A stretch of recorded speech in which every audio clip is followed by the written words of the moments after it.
live on a Tuesday. It's the 8th of April. We're just over 2 weeks out from the start of the 2025 NFL Draft, and that's what we're working towards. Welcome inside the vault for a Ravens Lunch Hour live stream. I'm Bobby Trossett, as always, joined alongside my co-host and partner, Sarah Ellison. Here's what we've got coming up for you over the course of the next hour or so.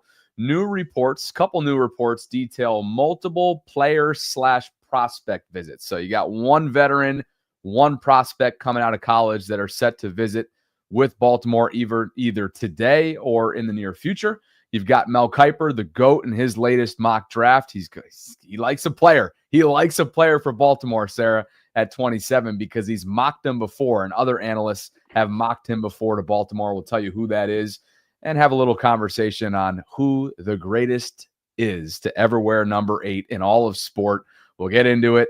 Lots to get to, partner. But first, how does Houston not get a shot off last night in their final possession? That's heartbreaking. Come on now.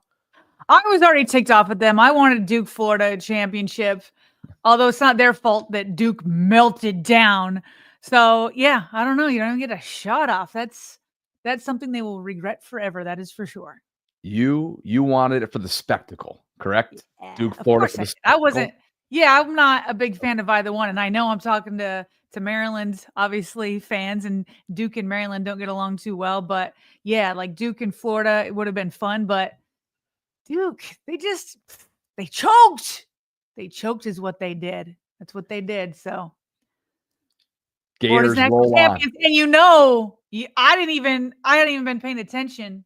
Walter Jr., hello, from Florida. That dude can play. Walter Clayton Jr., the first player, I think I saw this statistic, 30-plus points in back-to-back games leading in to the championship game had not been done since Larry Bird did so at the college level. So in a March Madness game back-to-back. So he's sensational. I guess he's now vaulting into lottery pick status, even though I told you over the weekend I didn't think he was. But after that tournament run, we'll have to see where he ends up. Can't. Biggest moments coming up big time. For sure. He is so smooth, such a smooth operator. A lot of fun to watch this college basketball tournament that came to an end last night. And, of course, UConn and Paige Beckers finished their journey the day prior. So with that, let's get into football. Appreciate you guys for being with us. Like the video if you haven't already done so. Hit that notification bell so you can be notified of when we're dropping our content. You know the drill. And subscribe. We're coming up on 24,000 subscriptions. But Sarah, we begin with the fact that according to this report, it looks as if the Ravens are not done yet in free agency. Jeff Zrebiec relaying some information here from his colleague at The Athletic, Joseph Person. Is Joe just like National Athletic, or is he in Carolina? Why do I feel like he's a Carolina guy? Anyway, he's a colleague of his at The Athletic. And Joseph Person spoke with free agent offensive tackle George Fant. And by the way, he's got a little side hustle, maybe post-retirement already in the works here. He's starting a business to develop college basketball players. He believes he can make jump to the NFL who are able and capable of making that jump to the NFL. We'll tell you a little bit about that. And the Coastal Carolina player that just finished up his tournament run that's going to be his first client. But anyway, Fant went on to tell this reporter and Jeff's colleague that he's going to meet with the Ravens officials today. And he's also in talks with Tennessee. I believe he actually lives in that area. He lives in Bowling Green, Kentucky. And so anyway, the Ravens clearly looking for a swing tackle, Sarah, and a couple of visits that we'll get to the second one certainly suggest that. To answer your question, Joe Person covers the Panthers for The Athletic. So you were correct on Carolina. Yeah, Bobby, there's still been a lot of, I don't know if smoke's the right word. Smoke is more a negative connotation, but a lot of reports about the Ravens checking in on free agency offensive linemen. We've seen it with both interior offensive linemen. Remember, The Athletic had reported earlier from an anonymous front office executive that the Ravens had been poking around in free agency on offensive linemen. George Fant was somebody that Jeff Zrebiec a couple weeks ago when he talked about free agents that the Ravens could still target. George Fant was one of those people that Jeff thought would be a good fit. He has 75 career starts, although last year he dealt with injuries. So he only played in 2 games, but has a lot of experience in those 75 games. And Fant told Joe Person the following. He said, quote, "There's a couple other teams that I've been talking to, but those 2 teams, meaning the Ravens and the Titans, are the 2 that he's been mostly talking to. He says, but those 2 are really intriguing to me. Obviously, Baltimore being a contender and Nashville being where I live at. So I'm definitely interested." Now, I think he'd be a fine swing tackle as a backup. He has been around for a minute, Bobby. He was drafted originally by the Seahawks, was there for several years, went for a year, had a year stint with the Houston Texans, and then a couple years with the Jets. And then he landed back with the Seahawks last year, and he was cut. So obviously, if the Ravens were to sign him even before the compensatory pick deadline, he would not count against that formula. And just for those that are wondering, his grades from last year, again, he was injured, but these are PFF grades. One of the few people that always have offensive line grades right at the fingertips. His overall grade from last year, I should have probably gone back the year before. Maybe I'll do that while you talk and go back and get a season where it's more representative of what he can do. But he was 61.3, which is 71st among tackles. His pass blocking grade, 44.7, 120th among tackles, and then 68.2, 49th among tackles. And so 6'5", 322. The dude is just a massive human being. Look at this guy. Look at this guy. I mean, he screams offensive tackle. But again, not a lot of snaps played last year due to injury. He only had 30 snaps, 16 pass blocks, 14 run blocks. He had 0 penalties, 2 sacks allowed, 0 hits allowed, and 3 total pressures, which is kind of a lot in 30 snaps. So that is kind of the overall look at who he was last year. And maybe I'll go a couple years back to look up some more. Yeah, why don't you go to 23 now that I'm looking at it, because that was his lone season in Houston that you referenced, and there's actually a 16-game sample size versus 2, which is what we're working on, right? We're working off of 2 last year when he went back to Seattle where he began his career. So you do that, and then I'll talk a little bit about his injury history, because he is set to play this upcoming season should he sign somewhere, which he clearly has suitors, being potentially Baltimore and Tennessee here.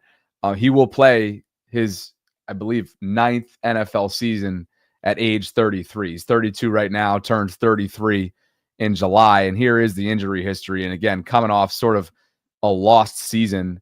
And here's what it's been throughout his injury history career, if you will. Last year was a knee injury that he sustained in week 2, missed 13 games, had a couple different injury reports that he popped up on. But really, again, it was a lost season for Seattle.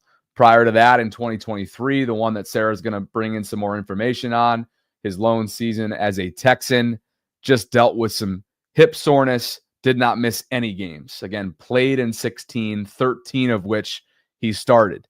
Back in 2022, when he was a member of the Jets, where he spent 3 seasons, he had a knee sprain, missed just 1 game, but that did go back to earlier in 2022. So if there's one thing that's certainly a trend when you take a look at his injury history, Sarah, it is that knee.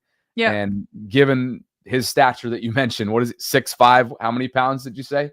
300 plus? Typically they are when they're tackles. 316 is what Wikipedia says, which you don't know how accurate that is. But clearly 6'5", 300 plus pounds, let's be honest. That's going to be tough on your knees when you've played as many NFL, you have as many NFL miles that he has on his tires. So what were you able to come up with statistically from 23 in Houston? You want to know what I came up with? I came up with that my PFF monthly subscription has gone out, so I just paid for a new one. So Did you really? Yeah. Right, live? I just did a monthly one. I just put down $25 for our audience here real quick to How about that? To get this done. You guys see that? And while you're doing that, again, 2023 in Houston, by the way, how about the generosity from my co-host here? But Houston, you're going to get that regardless too. But 2023, again, we're talking about 16 games, 13 of which were starts. Wait, you want 2023 or 22? I think 23 would be best just because it's the biggest sample size. It was his only season as a Texan. So I'll be curious to see, because again, it's a 2-game sample size last year as a Seahawk, and the dude was literally injured the entire season. He played in just 2 games. Right. All right. So here it is coming up on the screen. George Fant. So 322 pounds, 6'5". I mean, this dude is just massive. Yeah. Okay. So in 2023, okay, we've got a 63.5 grade. So 63rd. It's a lot better than that's about, it's like, I think he was 121 that we just looked at for last season. So much better. Pass blocking 69.4, 46 in the league. Run blocking 53.8, 96th in the league. Let's see here. Why is this still showing me? I mean, I'm seeing 2023 here. Oh, let me go down here. I got to switch it here too. Come on, PFF. Just do it for the whole page. Making you work. Okay. Yeah, seriously. So 915 snaps in 2023. Only 3 penalties, so that's nice. We're looking for people who don't shoot the Ravens in the foot, please.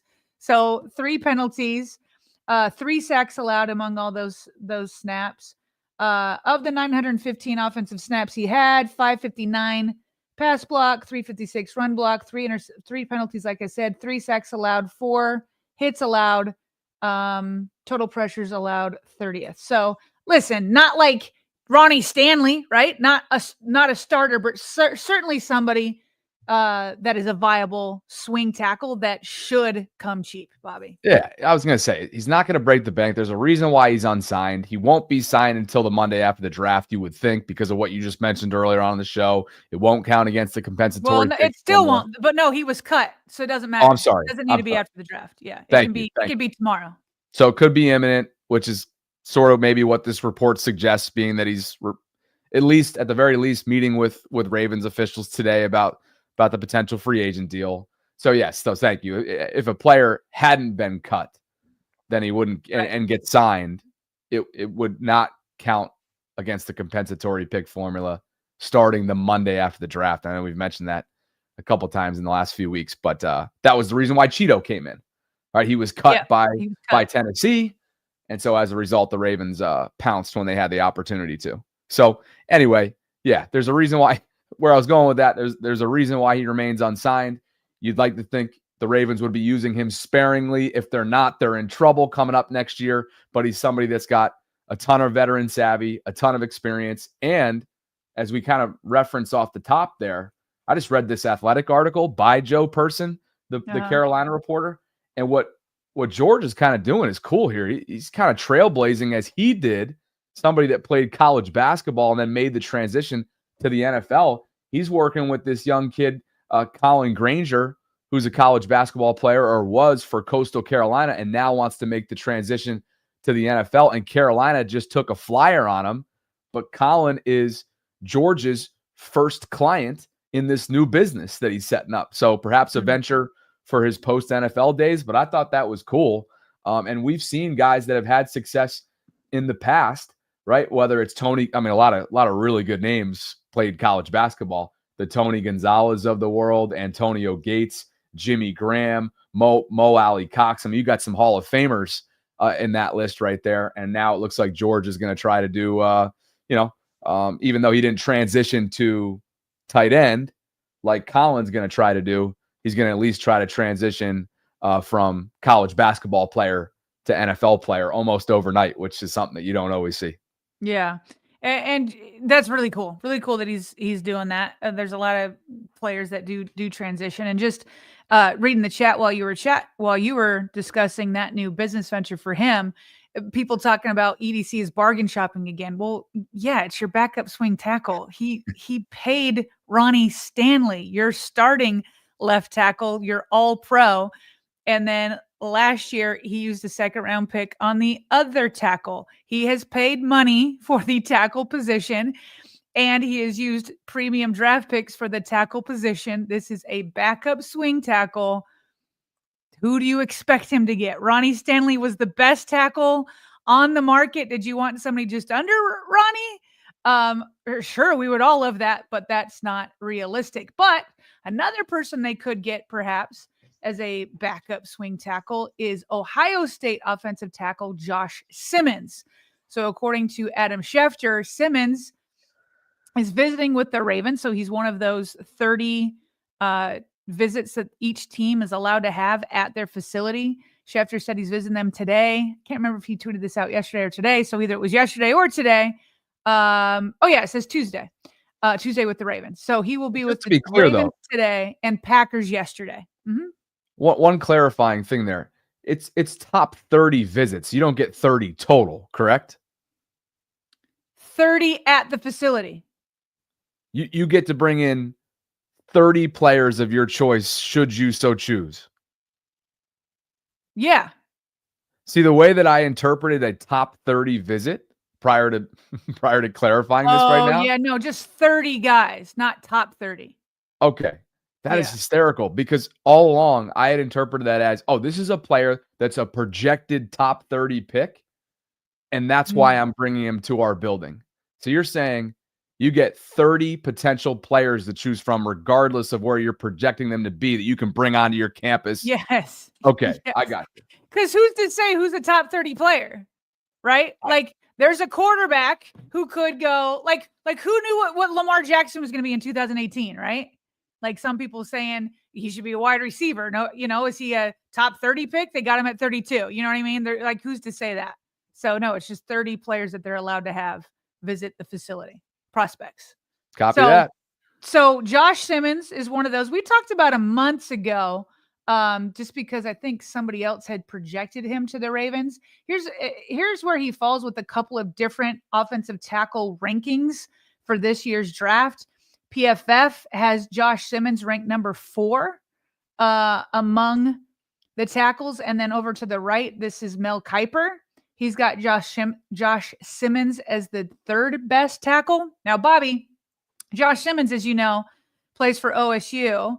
And so I know a lot of people here in Columbus that have been watching a lot of OSU football. I check in from time to time, but most of my time is definitely put towards the Ravens. And so I was texting with one of my friends who actually does fundraising for like the NIL money for players that come in. So he's super big into OSU football.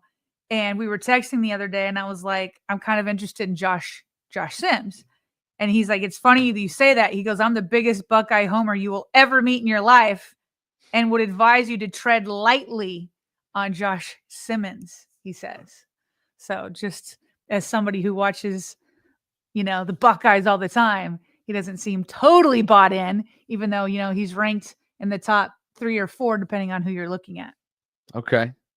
That's all. But again, the Ravens are looking for a backup. They're not looking for their starter. So just keep that in mind.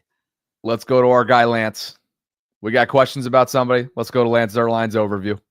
Josh Simmons, tackle, Ohio State, like you mentioned. By the way, as soon as I landed in Columbus, it's all you can see. All you see is red. All you see is Buckeye gear. 6'5", 317. It was great catching up with my friend Greg, too, who we all hung out with on Sunday in your neighborhood. And I already have it here in the darker. Go ahead. What's that? Oh, okay. I already pulled it in the slides. Sorry. Go ahead. Gotta be dark. Gotta be dark mode. I like the dark screen. Gotta be dark mode. I've attempted to shift my entire laptop, my entire way of thinking into the dark mode. Some things haven't transitioned over yet, but here he is. And what's funny though, just a note on Ohio State football. We were catching up with Greg, who's in your neighborhood and a friend of mine dating back years. Yeah. And he's friends with a lot of the Columbus Blue Jackets, NHL team. Yeah. He's basically just said, like, they cannot hold a candle to what Ohio State means to Columbus, and it makes a lot of sense. It just speaks to the college football town that it is prior to hockey, this is like Blue Jackets is cool. There's the professional soccer team, the Columbus Crew, but it's OSU football through and through. But anyway, so Josh Simmons has that 6.39 projected grade, which they say will eventually be a plus starter. And I'm seeing in the chat, well, you don't get a backup in the first round. I agree. But who knows where he's going to slide? Just because he's the 3rd or 4th highest tackle, that doesn't mean that he's going to go in the first round, right? Because there could be, I know outside linebackers are deep, who knows if there's a quarterback run or whatever. And by the way, he's coming off of injury. He hurt his knee. I think it was in mid-October. So he's still coming off of that. He participated at the OSU Pro Day, but in non-timed drills. So he's not looking to go day one. He's not going to be able to be ready week one, I don't think. And so that's another reason that it might hurt his draft stock, that he may not go in round one. Maybe I confused some folks too with my wrong interpretation of the top 30 visit. Yeah. It's not because the Ravens are planning to take this guy day one, and so I saw a couple of those comments as well. Sorry if I confused you guys, but the overview from Lance Zierlein here, the player comp first and foremost is DJ Humphries, and the overview is that Josh Simmons is an athletic tackle prospect with adequate size and length. He's got experience starting on both sides. He suffered a season-ending knee injury in mid-October, so his recovery and timetable for return will need to be vetted, which is what you were just getting at. Yep. He's a consistently fluid mover, both inside the box and when asked to play in space, and he has the slide quickness to compete against NFL edge speed. He's more positional than powerful in completing his run-blocking tasks, but he can fit into all schemes. Improved hand placement and latch-in strength can help better control opponents in both the run and pass games. Simmons can still be susceptible to twists and counters in pass pro, so he might need a year to continue honing his craft in that area before he's ready to take on NFL pocket hunters. Weaknesses, because a lot of that was positive. Upper body strength appears to be average. Would like to see a little more pop on contact in the run game. Has a tendency to catch rushers, surrendering some bull rush success. Forward lean makes him susceptible to push and pulls and rush counters. Instincts have been average in recognizing twists in games and protection. And he's coming off, of course, that season-ending knee injury, which puts his overall durability in question entering the NFL. Those are your weaknesses. There you go. There you go. I got to tell you, I mean, who knows? I'm not a scout, but I definitely got turned off once my friend was like, yeah, no. So there's the overview for you. Yeah. No, I hear you on that. But again, I guess to put a bow on it, not a day one guy for the Ravens. Yeah. There you have it. No. Meanwhile, Mel Kiper out with his latest mock draft. How far away are we now? Isn't like the draft like 2 weeks away? Well, it'll be 2 weeks from Thursday.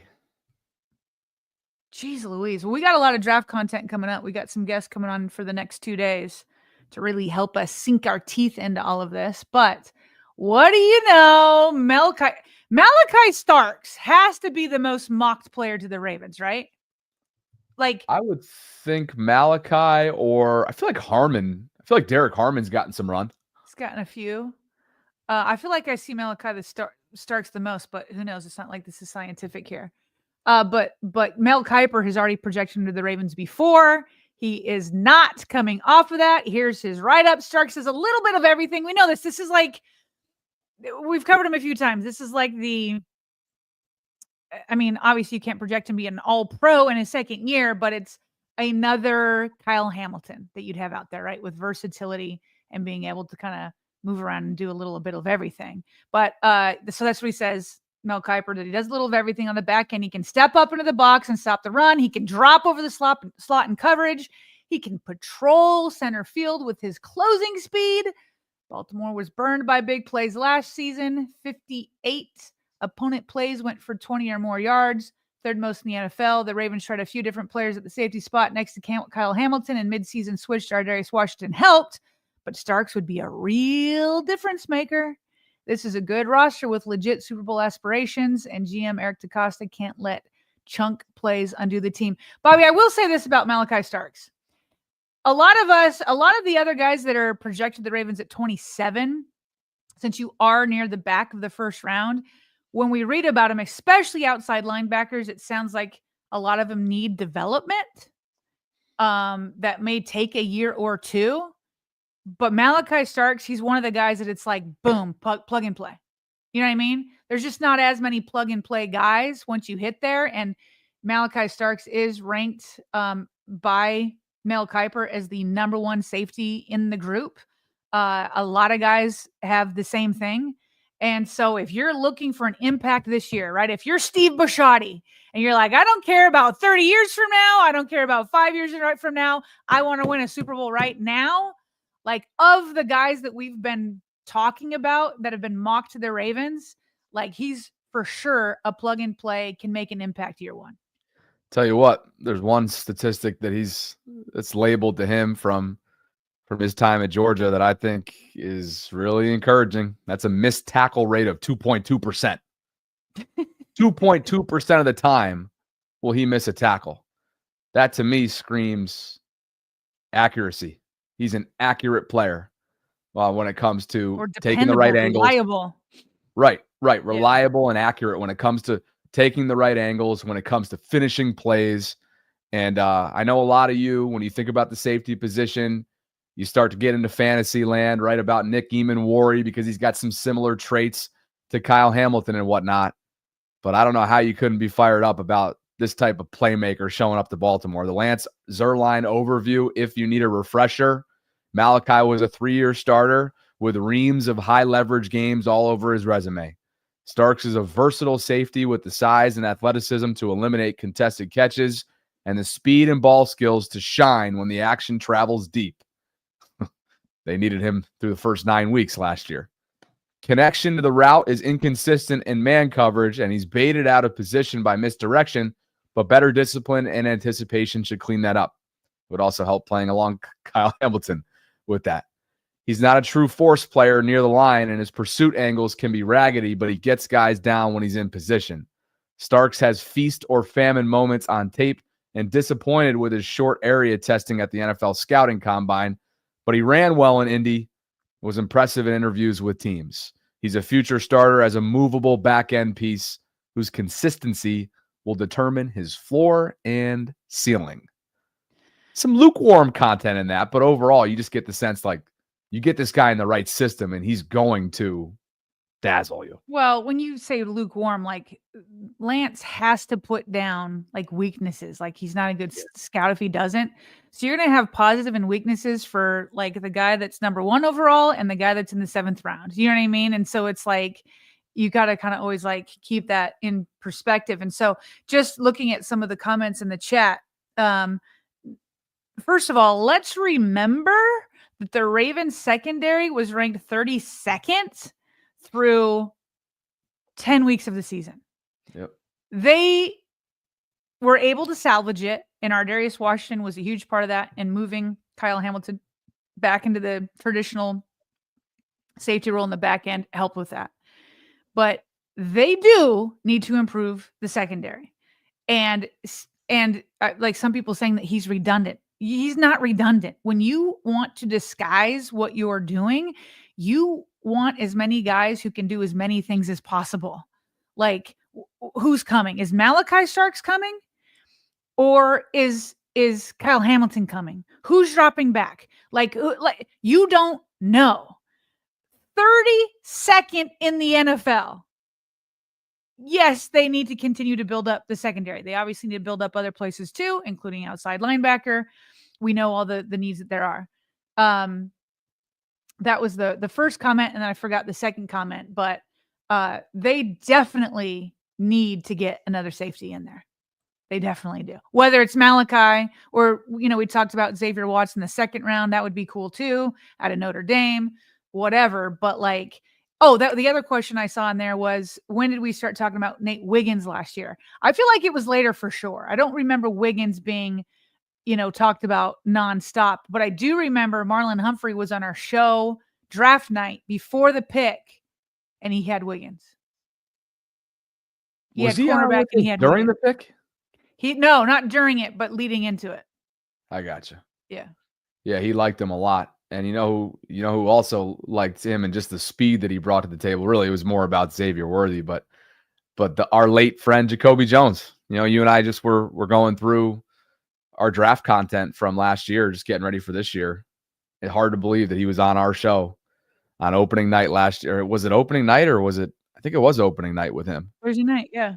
Yep. But anyway, I'll never forget it though, right? He's like the 4-2-1, referring to Xavier Worthy. And then, of course, Nate was right behind Xavier at the combine with that 4.28. So rest in peace to Jacoby.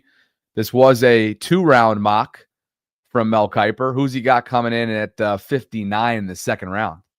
David Walker an edge rusher out of Central Arkansas. And Bobby, you probably haven't heard about him much because he was in the FCS at Central Arkansas. He's one of these guys that was like a Matt Judon that was crazy productive, but at like a smaller school. Walker last year, again, this is not like at Alabama or, Florida or any of these big schools. But last year he had 23 tackles for loss, 10.5 sacks, 4 forced fumbles, and I can't read my own handwriting. 68 tackles, I think. 68. But 10.5 sacks, 23 tackles for loss. Mel Kiper says, I'm a big fan of Walker's game. He jumps off the tape. I don't know how he can't with those types of production numbers. He shows quickness, power, and bend off the edge, and he mixes up his pass rush plans to keep offensive tackles guessing. Walker had 31 sacks and 63 tackles for loss over the past 3 seasons, with Kyle Van Noy and Odafe both entering the final years of their deals. The Ravens might start looking to the future. They definitely need to. Walker would become the highest drafted Central Arkansas player ever if he goes day 2, with Robert Rochelle being the previous high as a 4th rounder in 2021. Productive guy. When you ripped off those stats, did you include pressures? I did not have pressures. I got him right here. 55. It was 3rd in the FCS. So last year alone or his whole career? Let's see. Yes, last season he had 55 pressures. That was good for 3rd in the FCS. So he stuffed up the stat sheet. Yeah. This is where I think about Eric DeCosta's group that he surrounds himself with. Those area scouts that you cross paths with in the building a couple times a year, right? Because they barely are in Baltimore at all. Like, this is their Super Bowl. This is where you find the diamonds in the rough of the FCS, right? Mm-hmm. And he probably deserves more credit than that if he's projected out at 59. He's not in the rough, but he certainly could be a diamond for the Ravens. That's for sure. Absolutely. Super chats before we get to Lamar Jackson, the number 8 conversation. I think so. Appreciate you guys for being with us on this Tuesday. Sarah mentioned it earlier, but we got 2 draft-related guests coming up later on this week. One of them is a friend both of them are a friend of the shows, and actually they'll be making their return to the shows. I'm sure you guys know both these guys if you're involved in the online Ravens Twitter community. Jason Smith from Huddle It Up Films and our guy James Ogden from across the pond for the UK perspective, but he's also a draft guru. So we look forward to conversations at 12:40 with each one of those guys starting tomorrow with Jason, James on Thursday. Again, 12:40. They'll help us finish up our episodes the next couple days. Big Cuz 410 just became a brand new channel member of ours, so appreciate you, Big Cuz. Welcome. I think welcome back too. I think he just renewed channel membership, so we appreciate that. By the way, I saw some of you speculating in the group chat, in the live chat earlier on, as to why channel members' names aren't highlighted. They are for us. I see Holly Keefe just said Happy Tuesday, y'all, and she is in green. Everybody else around her is in black. Draydog679, he's got a green font there as well with the emoji of his choice. So they are there on our end. I don't know what you guys are looking at. But Douglas H. Brown Sr. hits us with 2. Sarah, you take the written one. He says, can I use Corvid Follower as my tag name? What's that? I have no idea. What's Corvid? Let's see. Corvid meaning a bird of the crow family. Or he misspelled COVID. But I don't know why anybody would want that in their name. Yeah. So regardless. Got to be a bird. Super chats. Thank you, Douglas. And if you'd like your tag name can be anything that your sweetheart desires. Draydog679. Can we get a look at comp picks in the EDC era to see if they've had a legit impact? I just don't get the obsession with these dang comp picks. Yeah, so I'll be happy to look that up. I can get the full thing. There's obviously hit or miss, but there's a couple that it's like big time names where I remember Peter King writing about it one time about how the Ravens let a 4th round draft pick walk. they got a 4th round comp pick back, and then they got their next offensive lineman with that comp pick. Like it was just like literally a cycle. So great question. We'll look at it overall, but I definitely, whenever it's like a big hit, I remember reading about it. There's been a couple big hits for sure. And the other thing is just remember, even though it might not be that specific comp pick, but having those comp picks makes Eric DeCosta more prone to make trades, or say like you have now four draft picks, say in like the 4th round, and like one of them hits, and it's like because he's able to take more hits. So it may not also be like a 1-for-1. Ooh, this comp pick was a hit, but like just Eric DeCosta's philosophy is that it's more art than science sometimes, scouting. So his view is like the more times he's at bat, the more chances he has at hitting. And so that's more kind of how he looks at it. You giving an expanded thought allowed me to go figure out a few examples for Dre Dog on the fly. Okay. And I think he's going to like the first one that comes to mind. This isn't the most recent, but this is one that was in the form of a compensatory pick selection back in the 2022 draft, the 3rd round, Isaiah Likely. So that was via a compensatory selection. Another one that maybe Ravens fans, just out of recency bias, won't exactly appreciate was Brandon Stevens, the 6th round back in 2020. Was Brandon 6th, or is Google AI? No, I don't think he was a 6th round. Was a 3rd rounder. I don't think he was a 6th round. So Google AI can sometimes be, yeah, he was 3rd rounder. I don't even know that he was a comp pick. Yeah, I'm wondering if this is fully. Anyway, we should do our deep dive before we get into it. But Isaiah Likely definitely was. I know that. So, but Brandon Stevens, we'll have to get into that. Good stuff, Dre Dog. More to come. More to come. Dreams. Oh my gosh, you do this one. I don't like pronouncing these names. I actually, it's Ursery. You bungle it, not me. It's Ursery. I know he's an offensive lineman out of Minnesota, but I don't know how to say that first name. I'm gonna get the first name right now since we're in the spirit of Ariante. I tried. Let's see if Minnesota football, University of Minnesota Athletics, has his pronunciation. Here it is. Yeah. You look confused. Did you hear that? I heard nothing. Oh, you didn't hear that? Oh, no, man. No. I don't know why audio doesn't come through the screen, but let me get it one more time and I'm going to nail it. Okay. Wow, you nailed it. Ariante Ursery. Oh! You know what? Yep. That just erases all the times I've bungled the name, right? That just... Pretty good. Pretty good.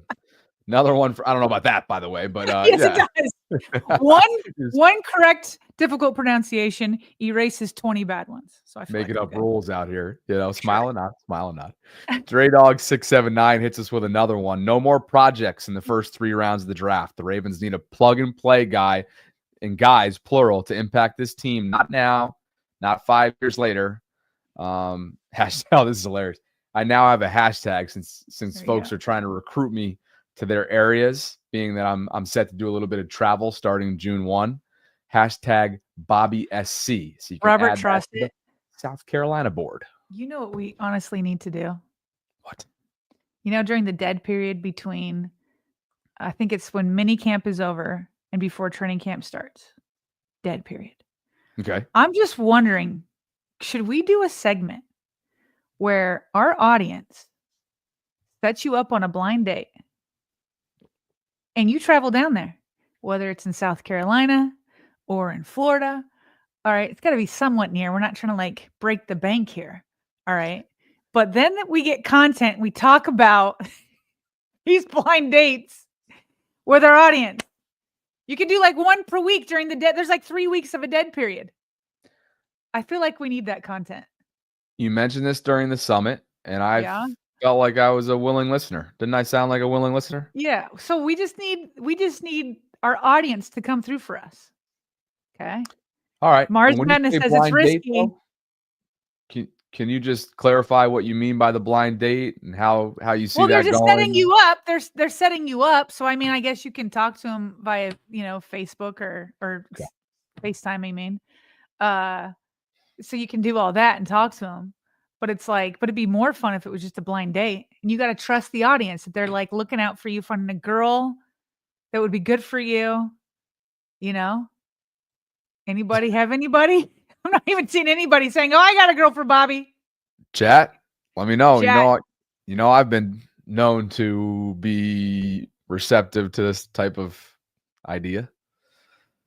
All right, let's see. More super chats have come I in. said, "Don't do Bobby like that. It would be great." Jay, Man, what do you got, Jay? Not a fan says flying out for a blind date's crazy. You got to have 5 ladies lined up per trip. That sounds like when I know I'm going to be somewhere for like a week and I put my geotag, my location on Hinge there days in advance. And I'm like attempting to set up multiple dates. Doesn't always work like that. But anyway. People don't see the vision. Chat's back. Against it. You don't see the vision. I see the vision. You see it. I'm talking to the chat. I see. Oh, I got you. Yeah. Isaiah C278 as super chats roll on. Yes. Isaiah says, I think having 2 guys like Hamilton is effective for our coverage shells and blitzes. The only thing to worry about is their discipline. And Heather McCubbins, bring back Brent Urban for the cheap. For depth, give Desmond Watson in place of Michael Pierce for the defensive line. Big man with burst and 464 pounds. He ran a 5.93. Thanks, Heather. We're going to have to look him up. And of course, they do have 464. They do have Travis Jones, but 464. Last time I checked, I do not believe Travis Jones is weighing in at 464. He's a big human. Desmond Michael Pierce was 345. Is that correct? 464? Do you mean 364? I think she's correct. Really? Based on what I'm seeing online. He's a Florida Gator. 464? Whoa. You got a picture? Can you bring it up? He's a big body. Let's see here. You want a photo of Desmond Watson? Screen share that. Let's see Big Des. Let's see Big Des. We'll what save Heather's got this. in store for us here. We'll bring this up. By the way, he did not play college football this fall. His last season was 2024. So to be honest with you, I'm not sure what this young man is up to right now. All right. Where is the photo that I just had? I guess I'll do screen share. Never mind. Stand by. Sorry about that. Here comes Desmond. And there you have it. 464. Look at those thighs. Seriously. Scroll down so I can see. Like this. Scroll down a little bit. Yeah, that's a thigh, all right. Can you scroll down a little bit? More? It's not scrolling. I don't see you scrolling down. Oh, I'm scrolling here. Oh, I don't see any movement. Oh, nope. You know what? Stand by here. Sorry. When you switch to another page, you have to look at those thighs. Holy moly. Then look at the when you switch, I here's where I was, and I was like, Sarah, I keep scrolling. What do you mean? Oh, that's where you were. Okay, yeah, scroll. Oh my gosh. Dude, what is the circumference of that thigh? It's a big body. Holy cow. That is a okay. Now I believe it. Now Michael Pierce carried most of his weight in his belly, but this guy's got some in his belly and each thigh, and I mean, holy moly, he's got to be strong. By the way, I just had a brain fart thinking that last year was the 2025 fall season, but it was not. So he did play football last year for the Gators because that was the 2024 season. So Desmond Watson, Don't know where he's projected out. Literally just learning of him for the first time, if I'll be honest. But he is the heaviest NFL draft prospect out there. Thanks, Heather. There you go. Thanks, Heather. Adam 78 for you. Says, I'm sick of project players. EDC takes chances on it. Mel Kiper recently spoke about an edge, Antoine Powell Ryland from Virginia Tech, 25 and a half sacks last 2 years, was 16 last year. They called the steal in the second or third round. And finally, Asmodeus says, I want a sumo wrestler on the team in the middle. Richard, with his wishes. Appreciate you guys. We showed a video, right, of sumo wrestlers, and was it Micah Parsons? That's exactly who it was. Good call. I was trying to figure out when and where and why that was. Yep. Yeah. I don't know why it was, but I remember who it was. I love when super chats come in, and since you and I are obviously pretty preoccupied during college football season with Ravens and NFL and everything we do, and maybe getting a little bit of a breath of fresh air on Saturdays when these games are being played, we're learning of them in real time. Yeah, seriously. Desmond is somebody that we just learned about in real time. So thank you, Heather. Desmond Watson, which now brings us to the grade 8 conversation, partner. You brought this one in. Yeah. So we've been talking about how Lamar Jackson's legal team was challenging Dale Earnhardt Jr. Over copyright issues of the number 8. It's all been settled. However, that inspired a couple of folks at The Athletic into asking this question. The case for the sport's greatest number 8, Kobe Bryant, Lamar Jackson, Alex Ovechkin. Did I say his name right? Ovechkin. And just so nobody gets on you about the first name you mentioned, Dale Earnhardt Jr. What did I say? Earhart. It's all good. Okay, I got the one right today. He erases all of this. We all got you covered. He erases ones in the past and in the future. So they had Jeff Zrebiec make a case for Lamar Jackson. Bobby, this is going to be a tough case currently in Lamar Jackson's career, right? Maybe by the end of his career, it will change. I mean, they're putting him up against guys whose legacies are sealed, right? Like, go back. You're talking about Kobe Bryant. Alex we just talked about this the other day. He just beat NHL's previous record for the most points scored in NHL history. Goals scored. And so you're talking about guys that are either finished with their career or towards the end of their career. So it would be tough. I'm not going to read this whole thing, but we know what Lamar has done in 8 years. He's got the 2 MVPs. He's the first person ever to put up 4,000 plus passing yards and 800 plus rushing yards. It actually was more than 800. It was 915. So 4,000 and 900 plus. He's got the single season, I think the third highest single season quarterback rating. He wins in so many different ways, but he doesn't have a championship yet, obviously.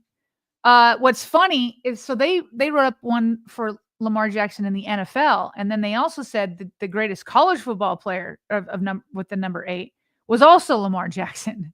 So they had both of those. All right. And so is he the greatest number 8? I don't know. I mean, Kobe Bryant? How many championships did he have? Well, so he also went on to wear 24. So Kobe obviously had a ridiculous. So he won 2 championships, I think, with the number 24. So do they only count what he was doing while he was wearing number 8? Well, I just think for the purpose of this conversation, like, Kobe's first number was 8, and the guy's a 5-time NBA champion, 2-time NBA Finals MVP, 18-time All-Star. I honestly don't know off the top of my head. I got it right here. It says it right here. Number 8, Bryant won 3 titles. Okay. Yeah. So he essentially had 2 Hall of Fame careers in each number. Let's be honest. Yeah. And had the global impact of an immeasurable global impact. Just for the purpose of this conversation and being that we're in Baltimore, one of the two of us are in Baltimore right now, I think it's a travesty that Cal Ripken Jr. is not mentioned. Well, is he mentioned? Okay. He is. Yes. Okay. Here, let me get to that. Let me go down there. It's just that for the MLB, Levi Weaver, who wrote up the best name for MLB, he actually wrote 3 names. So he titles it Yogi Berra. But then he also says there's Cal Ripken Jr., who broke Lou Gehrig's unbreakable streak of 2,130 consecutive games without a day off, which is kind of crazy. Yeah. So he put that in there. I don't know if that is a mention or I don't know. I don't know who's the better number 8, Yogi Berra or Cal Ripken. I'm not the baseball person. Well, it depends on where you are, who you ask, right? Yeah. Cal's impact for the sport obviously is also immeasurable. I think the reason why you got to go Kobe here, and again, Lamar's case is not closed yet, which I think is what you were referencing or alluding to off the top. Yeah. Lamar's case is still ongoing, much like the conversation that typically comes with like, who's the greatest Raven of all time?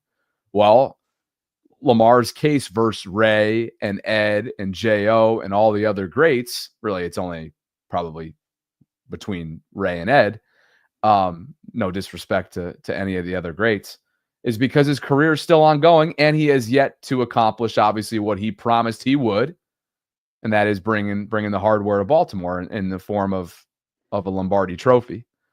So I look at Lamar's case as open. It's ongoing, but I'm taking Kobe for the global impact that he had.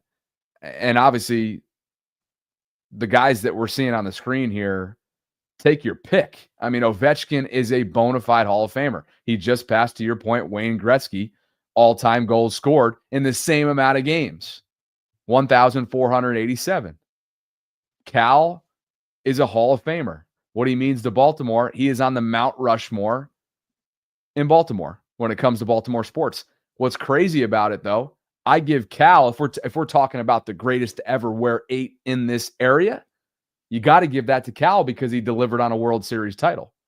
Lamar has yet to do so in his sport. So again, okay, hold on. Let's okay. So you're kind of giving titles to different things everywhere. Let's stick with the best number 8 ever with the ones that they gave us. Okay, so you're putting Kobe Bryant number 1. I'm taking Kobe. So who's number 2? You got Dale Earnhardt, huh? Ripken. You're going Ripken number 2 overall. So where would you put Yogi Berra? Oh, you know what? I keep going back and forth between like what I mean for Baltimore, and you're talking about nationally. You're talking about ever. Well, that's why we started with the list of Kobe number 1. We're not talking about in this area. Okay. We're talking about the best number 8. That is the conversation. So you've got Kobe Bryant number 1, which I agree with. But then I feel like I fall off because I don't like baseball. I got you. Okay. So okay. Sorry. I'm with you now. So I'm taking Kobe all time, period. Okay. He's the best number 8 ever. I'm taking it. Then, excuse me, all due respect to Cal Ripken Jr. and everything he accomplished, you got to go Yogi Berra in front of Cal. If we're talking about Baltimore specifically, again, I don't mean to be jumping around. We got that part. We're not doing that. Yogi Berra's number 2. Who's number 3? 3. Okay, so I'm going Kobe, then Yogi, and then I'll go Ripken. Alex. Okay, you're gonna go Ripken. So a second baseball. So that's number 3. And hey, much unlike the record that Ovechkin was just chasing for years, Ripken's ain't ever being touched in this era. Not a chance. Yeah. That consecutive game streak will never be touched. I feel pretty darn confident in that. So anyway, and then after that, who else needs to be in here? Then I'll go Ovechkin. And Alex.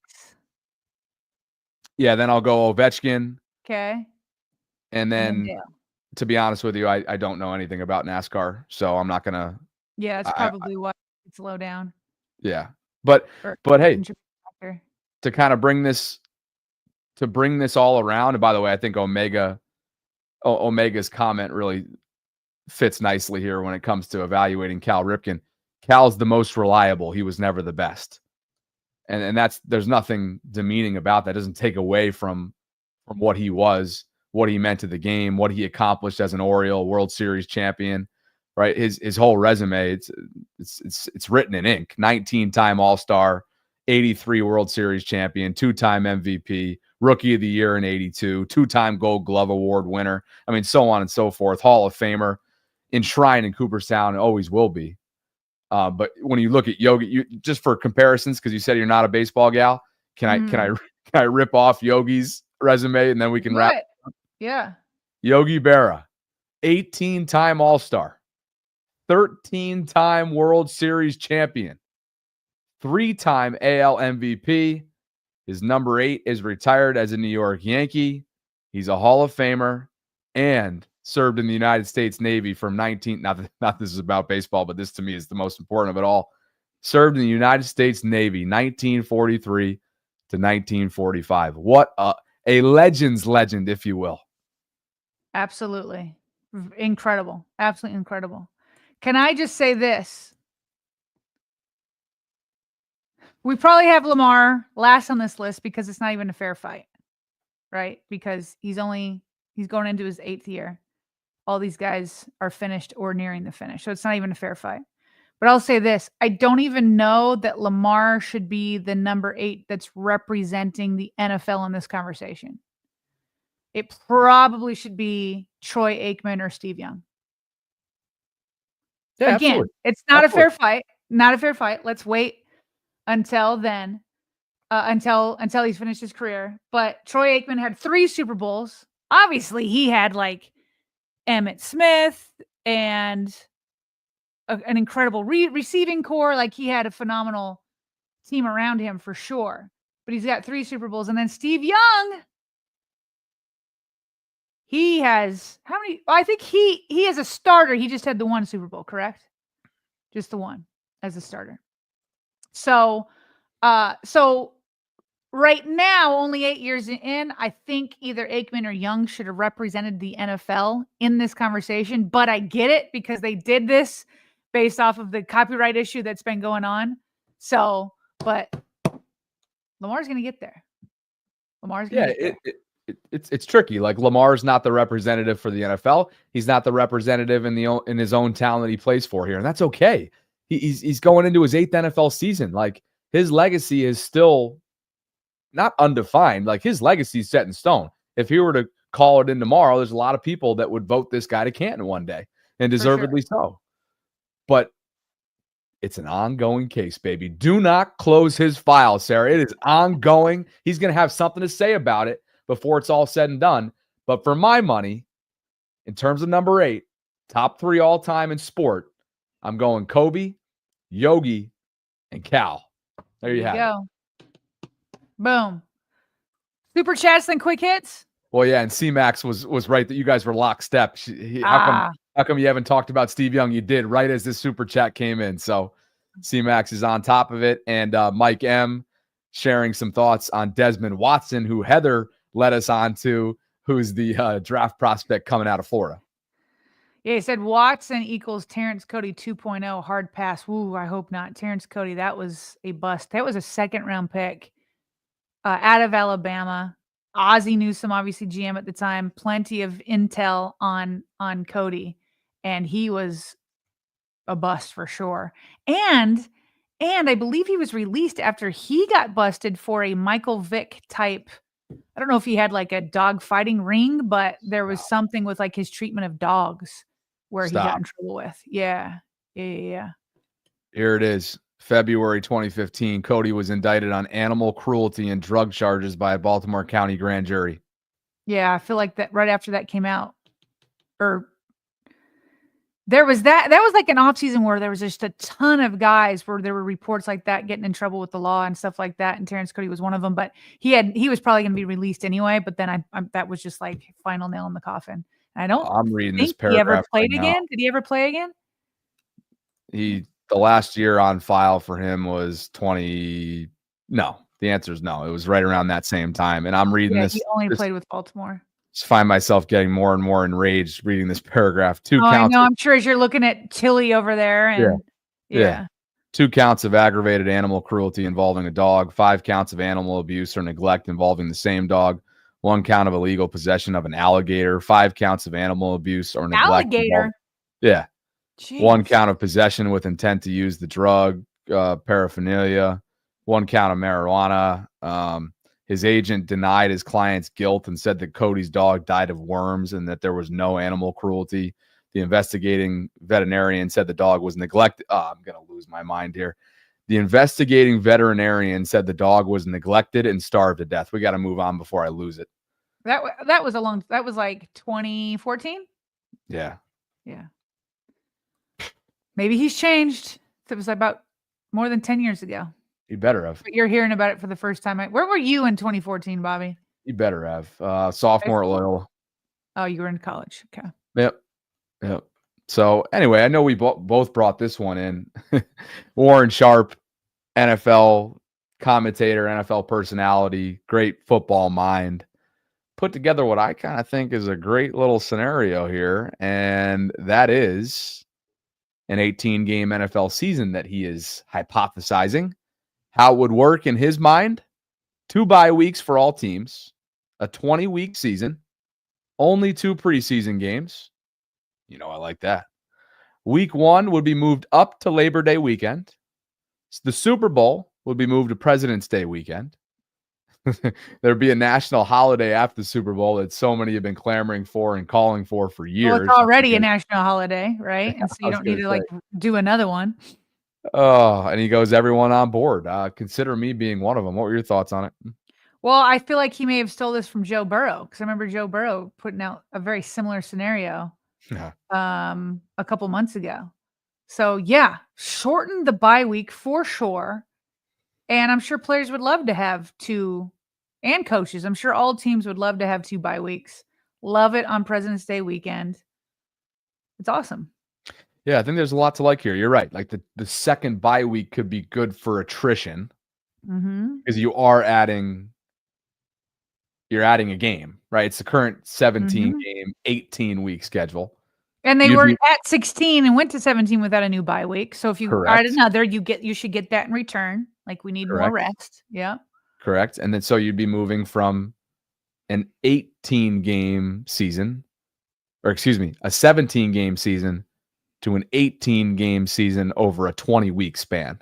That's what he's proposing here. Speaking of the preseason, which is for sure shorten it. It's not being used. Especially that 4th preseason game, you already know who's being cut. You already it's not even a tryout at that point. It's like let me put something on tape for the next team that may be able to pick me up or something. But speaking of the preseason, I was reading that the Bengals head coach said that he plans on playing more of his starters in the preseason, which is probably a smart move, even though it's risky, as we all know, because they always start so slow. So look to see maybe Joe Burrow and company play a little bit more in the preseason. Good to know. More quick hits. And it's the highest EPA per target by a team last season. This was the 33rd team. Look who led the way.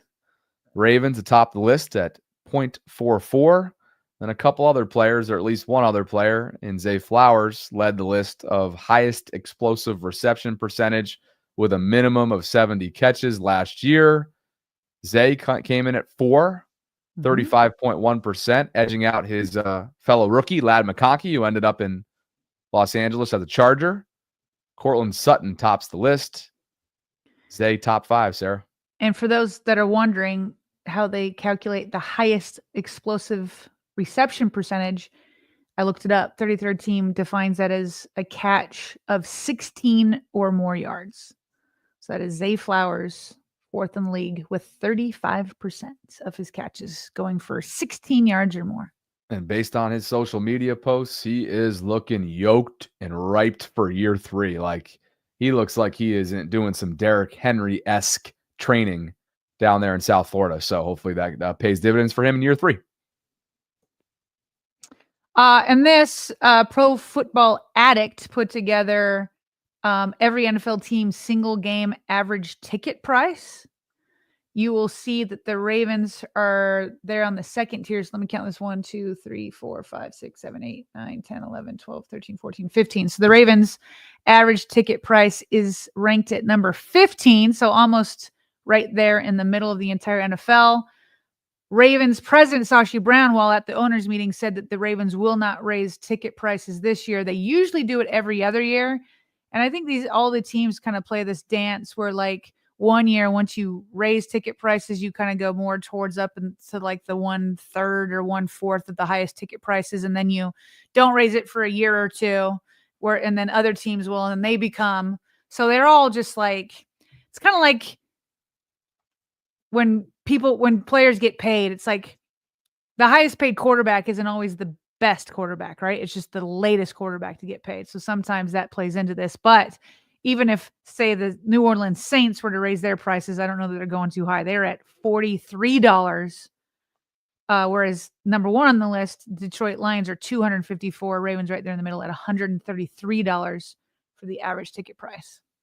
Which brings us to the birthday boy, 28 years young today, is the middle linebacker in Baltimore, Roquan Smith, who Eric DaCosta acquired in season in 2022. You blinked, and all of a sudden, this will be his 3rd full season, his 4th total, 3rd full season coming up in 2025 for the Ravens. So happy birthday to Ro. Obviously, we have great memories of that first full season in Baltimore. We had him on our show bi-weekly, semi-regularly throughout the 2023 season, and we'll always look back fondly on that opportunity. And best wishes to him as he wraps up his offseason here. And, of course, April 21st, I think we got an email on yesterday that you forwarded me that the offseason program officially begins. So it's coming right up.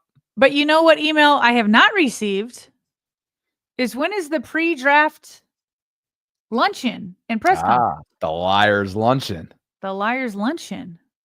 Okay. When is that? Because, again, usually – I always feel like that always happened the first week of April in the past. Maybe my memory isn't serving me well, but I thought by now we would have had it. So my guess is it could come later this week or next week, early next week, with the draft coming up very soon. So maybe they're giving some space from owners meetings, since we just had that last week. Okay. So, but it should be coming up. Be on the lookout. Patrons, Alyssa Thomas, Ivan Gunn, thank you both for believing in what we're building. This is your monthly shout out because of the support that you guys choose to give to us on a monthly basis through Patreon. We appreciate you guys. And if you out there are interested in doing the same this offseason, a great way to do so is visiting patreon.com/RavensVault podcast. You can also become a channel member, which is separate from Patreon, and all that revolves directly around YouTube. Sarah and I are in the middle of rolling out our new Discord server as well. If you're a patron member, if you're a channel member, you will have access. You will have eligibility to join our server, and it's going to just basically be a 24/7 hub for conversations surrounding Baltimore sports, and a different way to hang out in live chat forum, just on a different platform. So more information on that in the coming days and weeks. Great show, partner. Appreciate you. I appreciate you. That was we both talked about this pre-show because you were here, and it rained every second of the moment you were here. Yeah. The sun is out today, Bobby. You may not believe it, but Columbus has very blue skies, but it's chilly. It's chilly. It was like 32 a minute ago, so it was sunny but chilly. So I put on pink because I was feeling sunny, but I had to get the turtleneck because it's still cold. You know what I mean? So yeah, I do. Yeah, I do. good show. Lots of energy, lots of sun. I hear you. I woke up, popped out the door at 5:30 or so for my 6 a.m. F45 class, and you come around the corner and let Tilly pee for a quick second, and all of a sudden the wind just comes flying down. It's like a wind tunnel this morning. I literally woke up thinking it was January. So that's kind of a bummer, but good day. Lots coming up. Jason Smith drops by with his big board, his Ravens-centric big board tomorrow at 12:40. Thursday, James Ogden. Can't wait to have him back on the show. It's been a couple years. I feel like we had him on like our first ever draft stream, but he writes for Russell Street Report.